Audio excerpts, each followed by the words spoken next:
Well, hello, good afternoon. My name is Elena Larkin from Tambo Travel. I am, extremely grateful to Emon Choudhury, who is just finished. Well, not just finished. It was a program last year by the BBC Two, Race Across the World. He was one of the winners alongside his nephew, and it's just lovely to catch up with you and just to have a few questions, if that's okay with you, Emon? Yeah, no problem at all. Thank you for having me. Yes, brilliant. Okay, well, shall we start with question number one? Yeah. Did you find traveling by bus really exhausting? Yes and no. In terms of comfort, yes, it was exhausting. It was hard, but the actual bus journeys themselves, they were actually quite good because we got to speak to a lot of the local people, and we made a lot of friends on the buses. So sometimes I think the longest bus journey was 34 hours in one go in Brazil.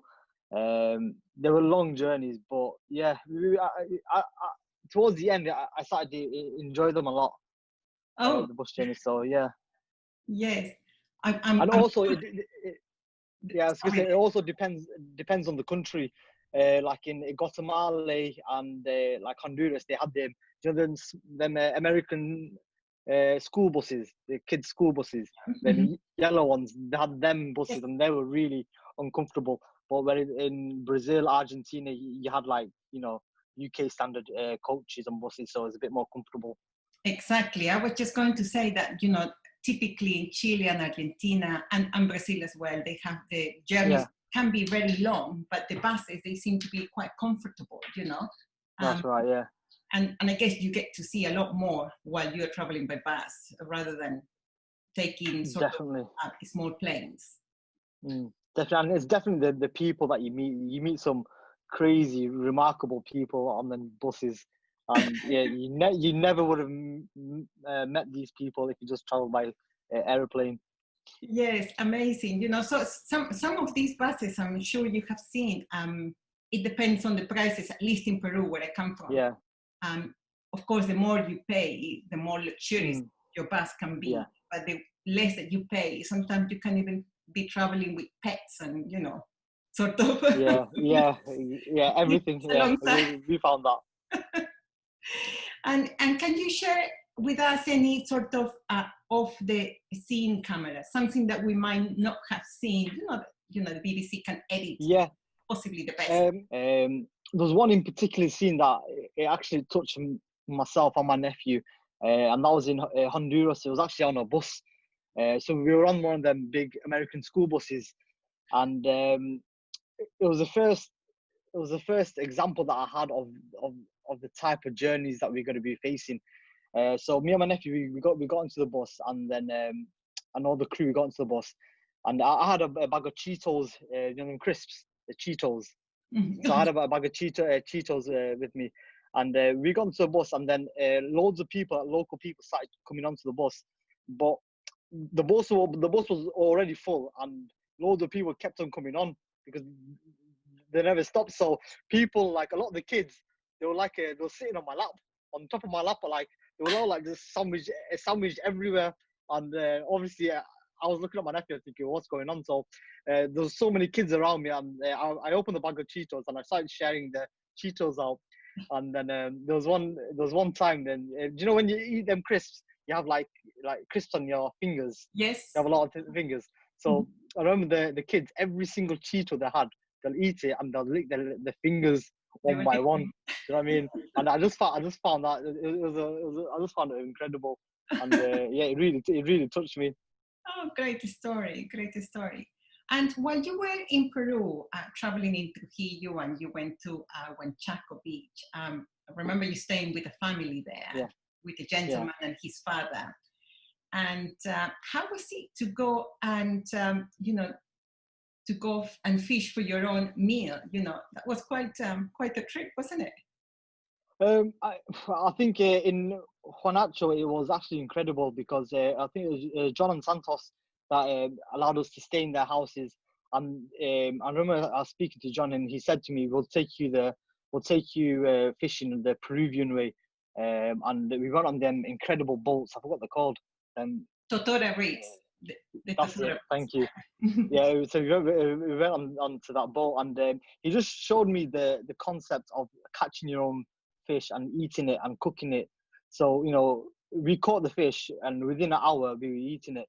But it was the whole process, and I love the fact that um, it was a family orientated activity, and the whole day and the whole time we spent in Peru, it was all family orientated, and that's what I loved about Peru the most.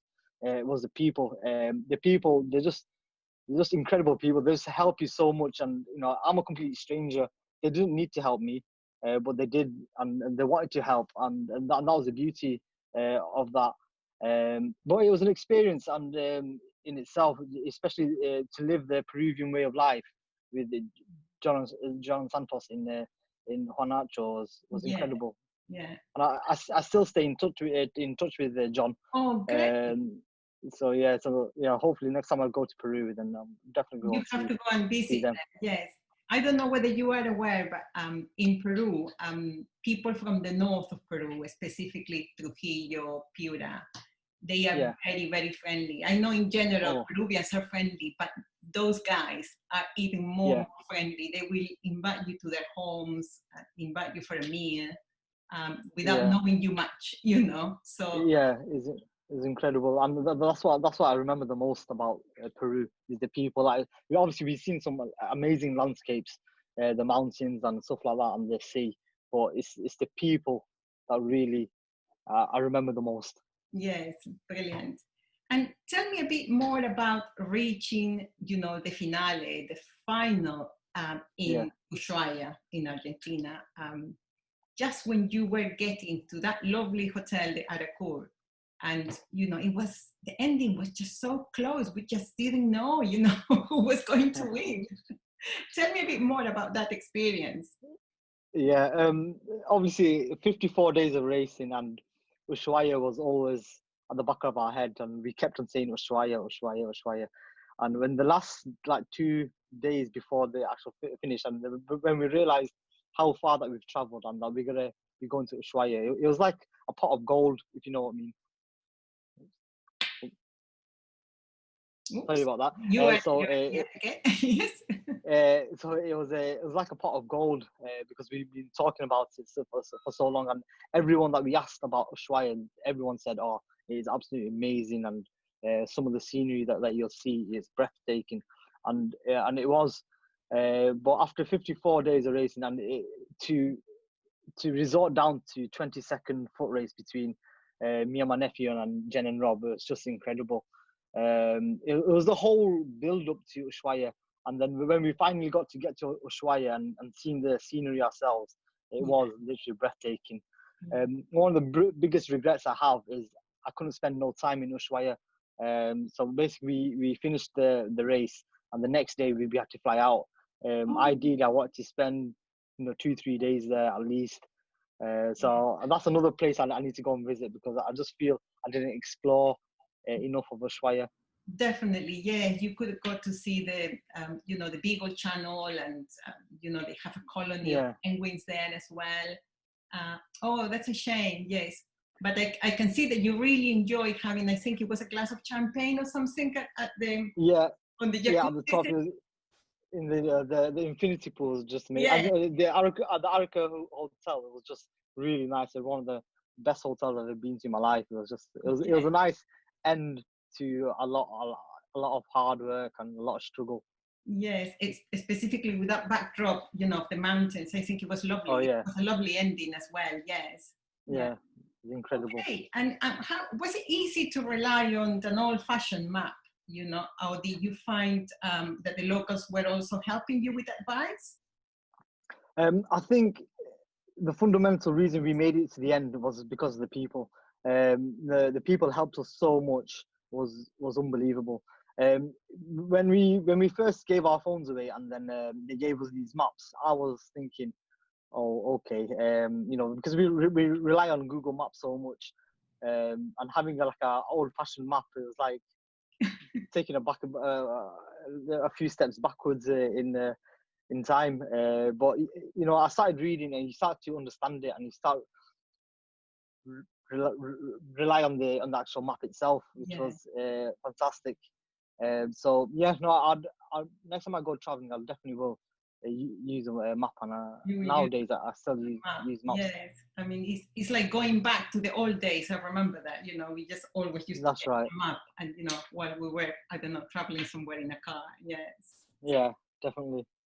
Brilliant. And what sort of music did you have in that MP3 player that you actually, in the end, you had to exchange it for the taxi ride?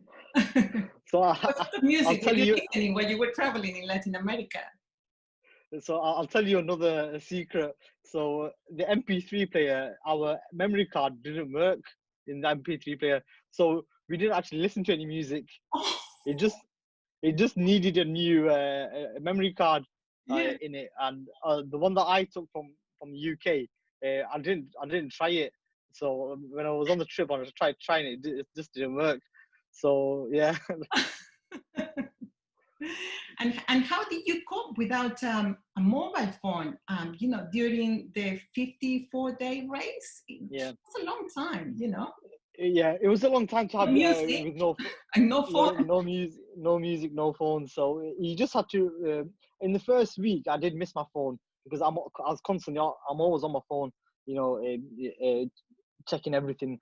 But after the first week, you know, you just sort of got used to not having your phone, and it was like almost a breath of fresh air because you started to look around more. You started to interact with people, and that's what we did.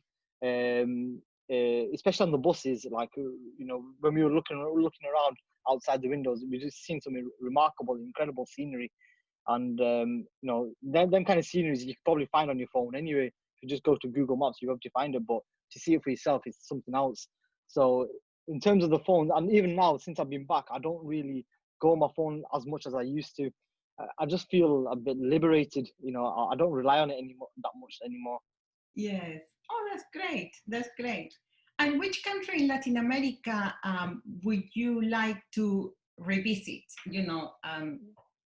If so, if you are planning to travel there, are you planning to travel with your family? I know you mentioned that I think part of this trip was very important to you because, like the people that you met in Huanchaco, Yeah, you saw that family relations, it seems to be very close to your heart. And I wonder whether you yeah.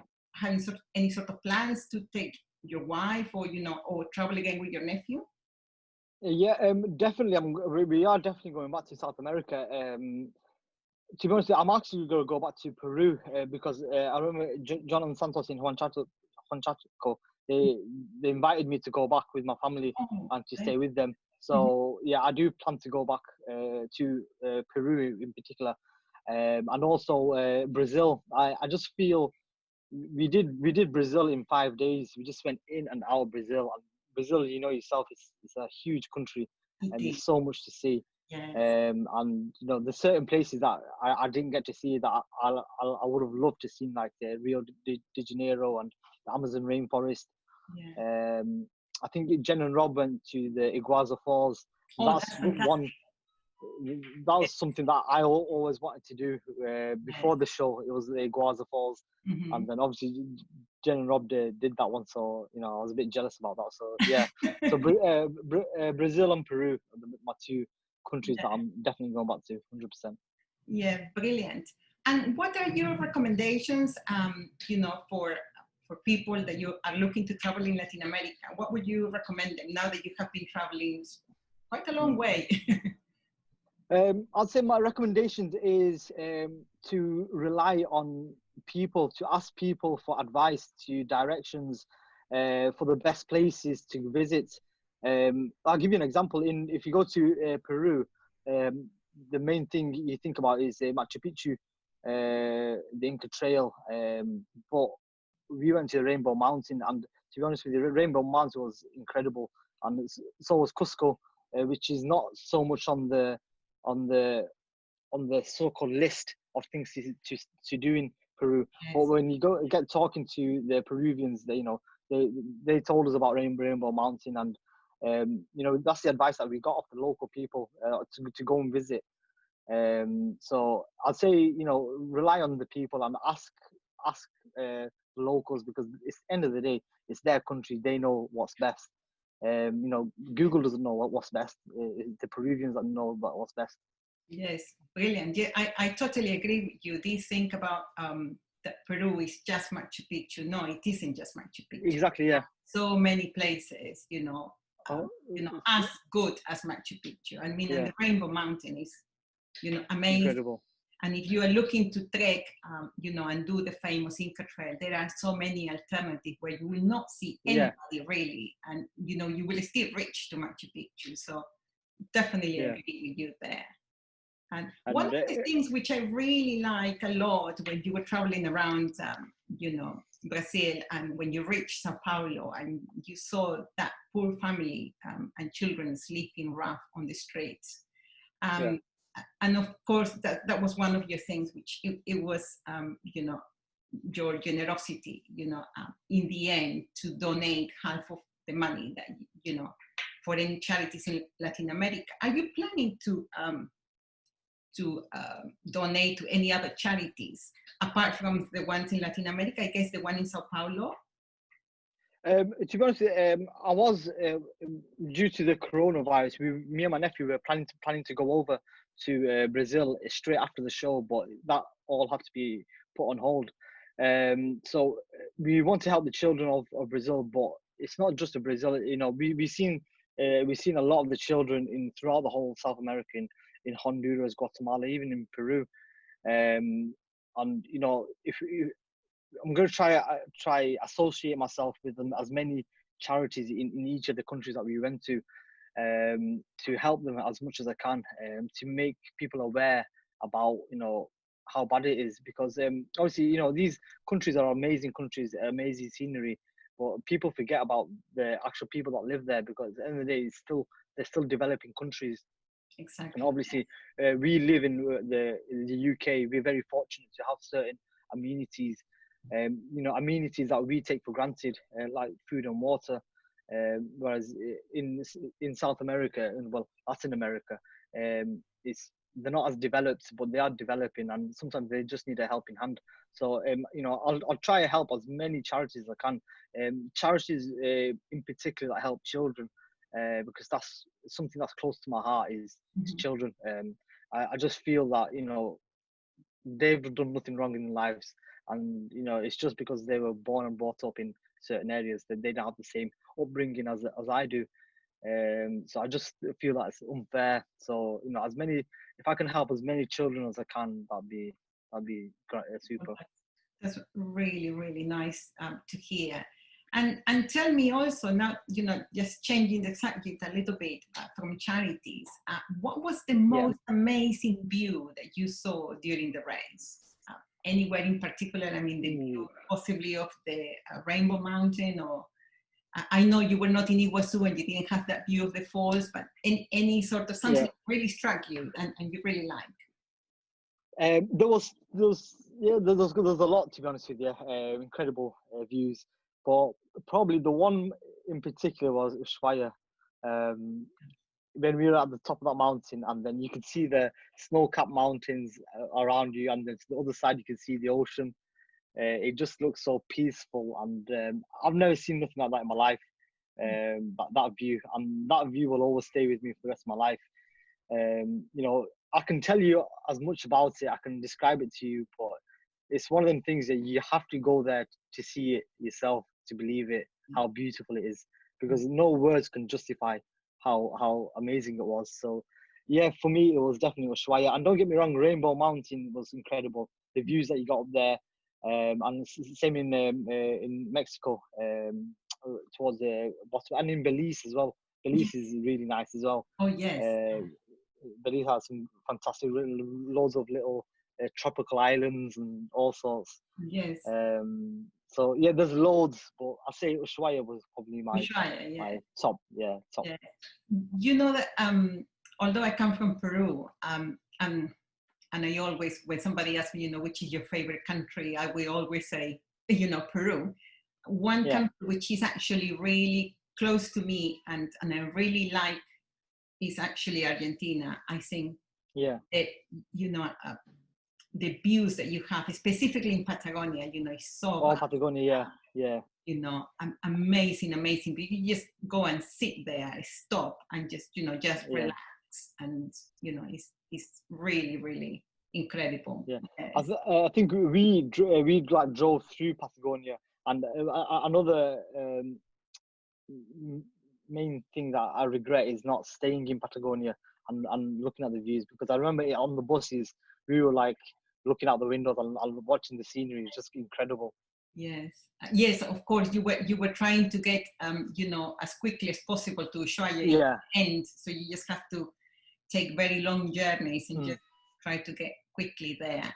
And That's right. and apart from Ecuador, that of course you couldn't visit because of the protests, you know, was there any other country that you wish you could have visited in Latin America? Yeah, so basically, you probably noticed me and my nephew, we did the full route. We went to every single country that was on the list, apart from Ecuador, and the other country that we missed out was Venezuela.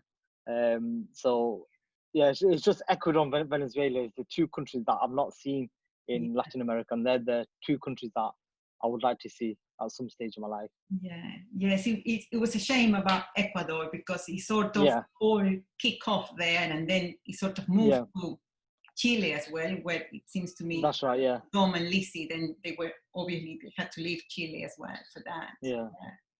Yes, if you know, I actually went to Ecuador. I don't know what time were you around there, but I was there in November. Yeah, I think it was October time we should have been there. I think a lot of elections were going on in Latin America then. When I went to Quito in November, which was around the 20th of November, it had already all gone and finished, you know, yes. Oh, is it right? Yes, okay. it was, you know, they were trying, it was all clean up and anything because it's a shame. You know, you definitely, when you go, you have to go to Ecuador. Definitely. It's an amazing, amazing city. You will love it. Yes. Yeah. And what was your best dish in terms of gastronomy in Latin America? You know. Ooh, it was two dishes actually. One's in Mexico City. Not Mexico City. It was in the I forgot the Palenque in Mexico. We tried this salsa. It was some incredible salsa. It was like salsa, but I didn't even know what it was. And that was really spicy and it was really tasty. And the second one will probably have to be the ceviche that we had in Peru. I've never had it before, and I was just amazed by the way it was cooked. Because obviously we caught the fish, and I remember John showed me how the fish is cooked in the lime juice. There was no oil, there was no heat at all, and I was just amazed that lime juice can cook the fish with the acid in it. I didn't know that, and some of the spices that he put in, it was just it was incredible. I've tried making ceviche here in the UK, but it's just not the same. No, not the same. The lime has to be the Peruvian lime. And it does, when you squeeze the lime as well, you cannot really squeeze it all. It's like half a squeeze, and then you have to get another one because apparently it's very sour then the taste. Believe me, I come from Peru and I try to make it so many times. And ceviche and the onions don't help as well. Yeah, I know.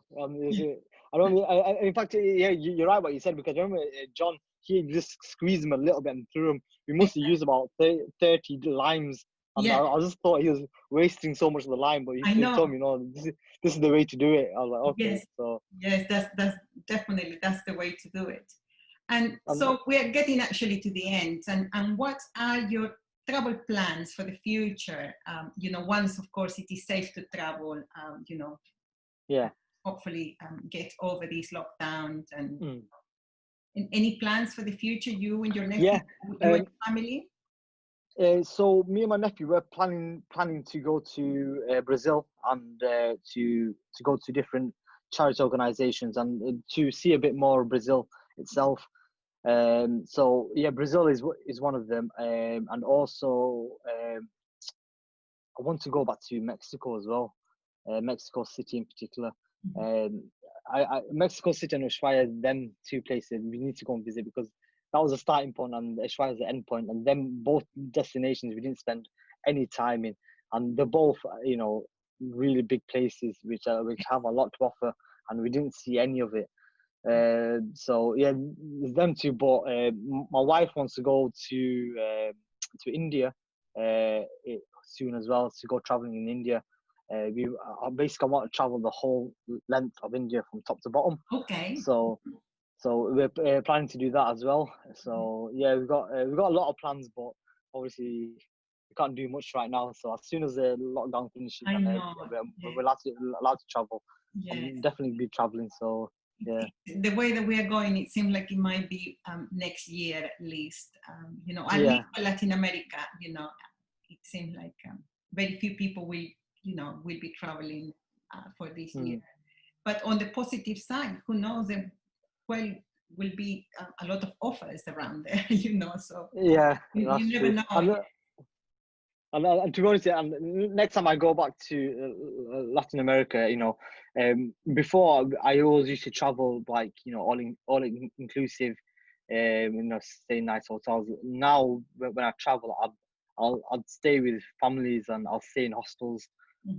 I'll travel, the way we traveled on Race Across the World, because it's the people that you meet. If you're in a 5-star luxury villa or hotel, you never will meet these kind of people, and they're the people that are the country, and that's what the country is all about. Whereas the resorts, yeah, don't get me wrong, they're very nice, they're very beautiful, but it doesn't give you a good insight into the actual country itself.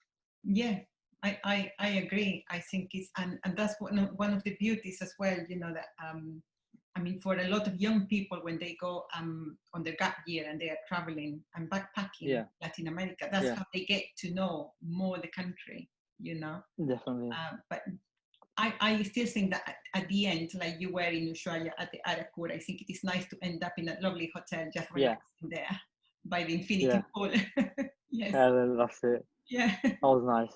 Great to talk to you, Emon. You've no been problem. wonderful. Thank you so much for your time, and we wish you all the best. And let's keep in touch, and let us know when you travel to Latin America. Keep putting your pictures in Instagram and Twitter, and we will follow and see how you are doing. Okay? Yeah, fantastic. No problem. Okay. Stay in touch, and stay safe. Thank you so much. It's been lovely talking to you. Thanks, Emon. You too. Bye-bye. Cheers. Bye.